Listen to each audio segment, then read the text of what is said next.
Olá, meu nome é Olaliene Moraes, eu sou consteladora sistêmica familiar aqui na cidade de Caratinga e também na cidade de Manhuaçu, em Inhapim, Minas Gerais. E hoje eu venho falar um pouquinho sobre as ordens de hierarquia e de equilíbrio no dar e receber, quando o assunto é o filho que fica no meio de um conflito entre pai e mãe. Quando a gente pensa num sujeito integrado que reconhece as suas raízes, nós precisamos compreender que esse sujeito ele é 50% papai e esse sujeito também é 50% mamãe.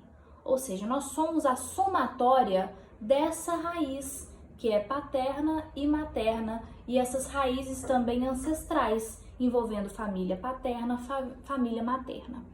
Quando um filho adulto ele se coloca no meio de papai e mamãe, e quando eu digo filho adulto, não quero restringir apenas a filho adulto, as crianças também sofrem muito com isso, mas aqui especificamente eu estou dizendo de um bonequinho, tá vendo?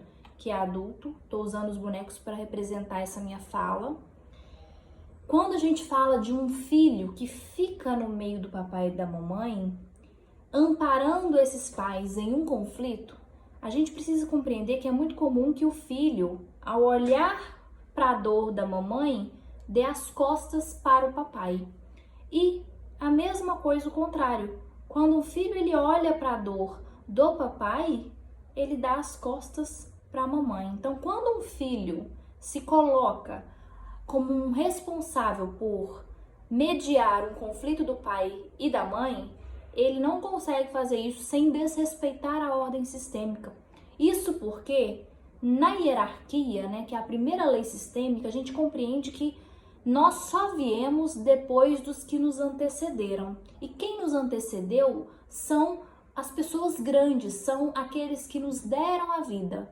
Quando a gente que recebeu a vida deles, tomamos um partido entre o pai e a mãe, a gente naturalmente, inconscientemente, mesmo que seja um movimento de muito amor, quando nós não temos uma intenção de fazer uma exclusão, é comum que a gente coloque aqui uma barreira, também a nível inconsciente, que desrespeita a ordem de hierarquia.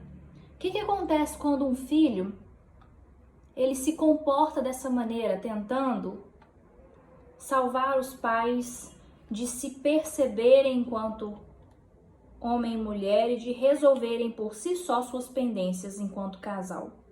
O filho, ele fica emaranhado na questão paterna e materna. E ele vai ter muita dificuldade de seguir a própria vida. Essa dificuldade, ela não é matemática, então cada pessoa vai apresentar aí uma possível sintomatologia. Por exemplo, uma dificuldade de relacionamento amoroso, de se estabelecer em um relacionamento saudável. Então é muito comum que esse sujeito aqui, por ele estar aqui entre papai e mamãe, ou ele se fecha para os relacionamentos amorosos, ou ele atrai relacionamentos muito difíceis que no fundo, não o possibilitariam sair da casa paterna e materna de uma forma saudável. É como se fosse uma desculpa para o inconsciente para permanecer aqui, já que aquele relacionamento não vai para frente. Então, é muito comum que seja uma pessoa que também sabote os seus relacionamentos. Uma outra dinâmica que é muito comum, também não é matemático, nada na constelação familiar é matemático, isso aqui que eu estou dizendo são dinâmicas observáveis no campo e de uma maneira ampla, essas dinâmicas elas são muito comuns. É muito comum que o filho também tenha dificuldade de ter sucesso na vida. Sucesso no sentido profissional, nas relações, sucesso no sentido amplo, tá? Por quê? Se ele está aqui cuidando de papai e mamãe, vigiando papai e mamãe, muitas vezes é como se ele estivesse de costas para a vida. Então as coisas acontecem aqui, as oportunidades de relacionamentos, de amizade, profissionais, e o sujeito ele não acessa essa vida, que é a vida dele daqui para frente. Ele fica agarrado nessas questões sistêmicas aqui. E aí ele pode ter muita dificuldade de se manter num trabalho, ou ele consegue adquirir certo sucesso mas ele não consegue manter esse sucesso. Então é comum que se o sujeito em algum momento ele volte, retroceda à casa paterna e materna de certa forma, não necessariamente pessoalmente na casa paterna ou materna, mas internamente falando, tá? Ele se sente enfraquecido, né? E aí muitas pessoas falam assim, mas se o sujeito ele tem um desejo de fazer um movimento de mudança, ou se existe uma necessidade, porque ele não está aguentando mais segurar a onda aqui do papai e da mamãe, ele vai mudar. Mas não funciona bem assim. Só o desejo de mudança ou a necessidade de mudança, porque ele não está aguentando mais, esse sujeito às vezes ele fica até doente por estar aqui resolvendo o conflito do papai e da mamãe, então ele fica necessitado de sair desse lugar. Isso não necessariamente significa que ele vai conseguir sair desse lugar. Por quê? Não adianta ter desejo de sair, não adianta ter desejo da mudança ou a necessidade da mudança se o sujeito não teve um reconhecimento dessas ordens. Enquanto o sujeito ele não reconhecer essas ordens, ele vai ficar muito incomodado de estar ocupando esse lugar, muitas vezes. Ele pode ficar incomodado, mas ele não reconhece que ele pode seguir a vida dele e deixar papai e mamãe resolverem suas questões. Muitas vezes esse sujeito ele se comporta inclusive de forma arrogante, porque ele diz assim: se eu não resolver, se eu não ajudá-los, eles não vão se acertar. Mas o se acertar desse filho é se acertar no sentido de que continuem unidos muitas vezes. E talvez essa não é a solução para esse casal.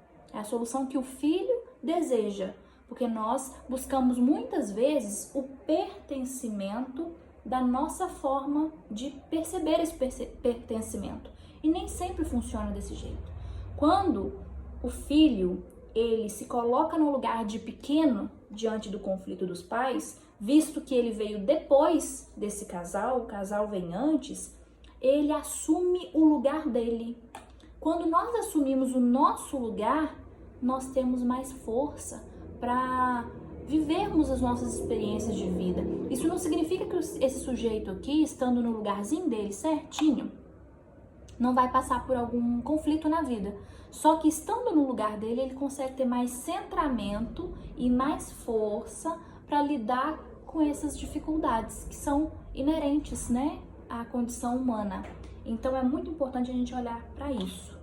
Filho não deve se colocar nesse lugar de resolver questões que são dos pais especificamente, principalmente quando se trata de relacionamento dos pais, né? Questões que são muito pessoais deles.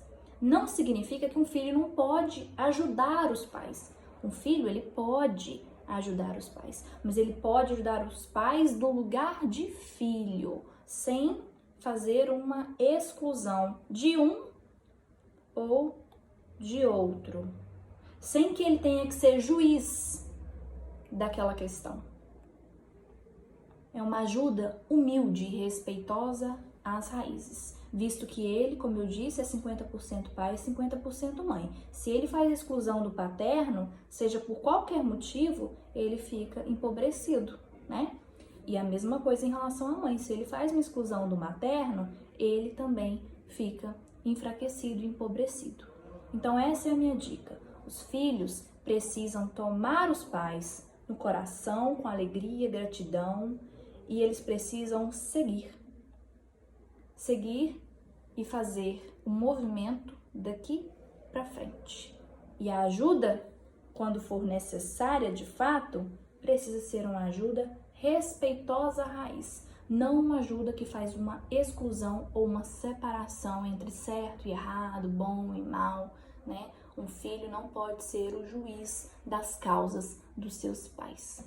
Eu fico por aqui, gratidão.